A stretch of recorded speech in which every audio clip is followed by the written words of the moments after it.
Hello दोस्तों, स्वागत है आप लोगों को हमारे हिंदी व्याकरण के दूसरे वीडियो में। देखिए, हिंदी व्याकरण का भाग 2 लेकर हम लोग वर्ण सबसे पहले देखे थे भाषा क्या है, बोली क्या है, बोली और भाषा में अंतर क्या होता है, लिपि क्या होता है। आज हम लोग देखेंगे भाषा के सबसे छोटी इकाई यानी वर्ण के बारे में। देखिए क्या है वर्ण, वर्ण क्या होता है। भाषा की सबसे छोटी इकाई को वर्ण कहते हैं, जिसका खंड या टुकड़ा हम लोग नहीं कर सकते।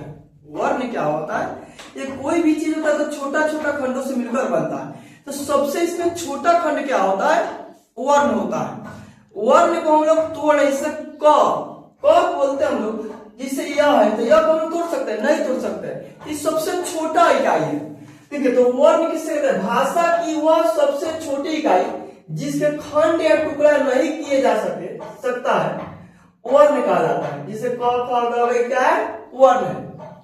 अब पूरे वर्ण को जब हम एक जगह लिखते हैं, पूरे वर्ण को जब एक जगह लिखते हैं तो उसको बोलते हैं वर्णमाला। यानी वर्णों के व्यवस्थित क्रम को हम लोग वर्णमाला कहते हैं। वर्णों के व्यवस्थित क्रम को वर्णमाला कहते हैं। हिंदी में कुल वर्णों की संख्या 52 है। हिंदी में कुल वर्णों की संख्या 52 है। वर्ण दो प्रकार के होते हैं, स्वर वर्ण और व्यंजन वर्ण। टोटल वर्ण 52 को है। वर्ण दो प्रकार का हो गया, स्वर वर्ण और व्यंजन वर्ण।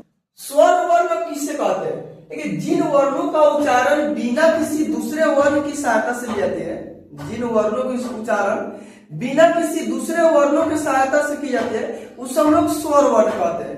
स्वर वर्ण की संख्या हिंदी में 11 है। टोटल स्वर कितना है, 11 है। अ आ ई उ री ए ऐ ओ औ, कितना टोटल 11 हो गया। उसके बाद होता है व्यंजन वर्ण। जिन वर्णों का उच्चारण स्वर वर्ण की सहायता से किया जाता है उन्हें व्यंजन वर्ण कहते हैं। जिन वर्णों का उच्चारण स्वर वर्ण की सहायता से किया जाता है उसको लोग व्यंजन वर्ण कहते हैं। जैसे क ख ग घ च सब क्या है, व्यंजन वर्ण है। हिंदी में टोटल 33 को व्यंजन वर्ण है। हिंदी में टोटल 33 को व्यंजन वर्ण है। अब देखिए स्वर वर्ण के प्रकार, देखिए स्वर वर्ण को 3 भागों में बांट दिया गया, हर्ष स्वर, दीर्घ स्वर और प्लुत स्वर। हर्ष स्वर में क्या होता है, इनके उच्चारण में कम समय लगता है, इसको हम लोग एक मात्रिक स्वर भी कहते हैं। हर्ष स्वर को एक मात्रिक स्वर भी, इसमें अ ई छोटा उ और री आता है। उसको दीर्घ स्वर, दीर्घ स्वर में क्या होता है, इसके उच्चारण में दुगुना समय लगता है, हर्ष स्वर के अपेक्षा दुगुना समय लगता है। इसमें बोलते हैं आ ई उ, इसमें क्या ज्यादा समय लग रहा है, इसमें बोलते हैं दीर्घ स्वर। उसके बाद है प्लुत स्वर। प्लुत स्वर में क्या होता है, इसमें 3 गुना समय लगता है। इसी तरह ओम, ओम में कहते हैं ज्यादा समय लग रहा है, 3 गुना समय लगता है, इसमें बोलते हैं प्लुत स्वर। देखिए व्यंजन वर्ण के प्रकार, स्वर वर्ण के प्रकार होगा 3, अब बोलते हैं व्यंजन वर्ण। व्यंजन वर्ण भी 3 प्रकार का होता है, स्पर्श व्यंजन, अंतस्थ व्यंजन और उष्म व्यंजन। स्पर्श व्यंजन कवर्ग, चवर्ग, टवर्ग, तवर्ग, पवर्ग, टोटल 25 को स्पर्श व्यंजन है। अंतस्थ व्यंजन में य र ल व 4 हो गया। अंतस्थ व्यंजन, अंतस्थ व्यंजन ध्यान दीजिएगा।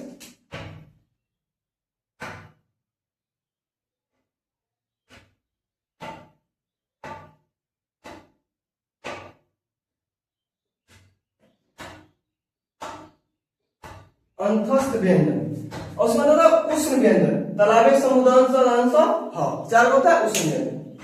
अब देखिएगा संयुक्त व्यंजन।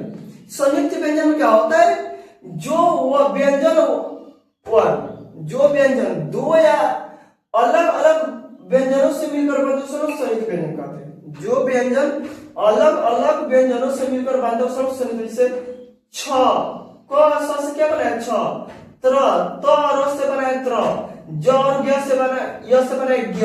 तो क्या है, संयुक्त व्यंजन होता है। इसके बाद में देखेंगे इसका उच्चारण स्थान क्या होता है। इसे पूरे कर्ण से चचा पूरे तालु से इसका पूरे उच्चारण स्थान हम लोग अगले वीडियो में देखेंगे।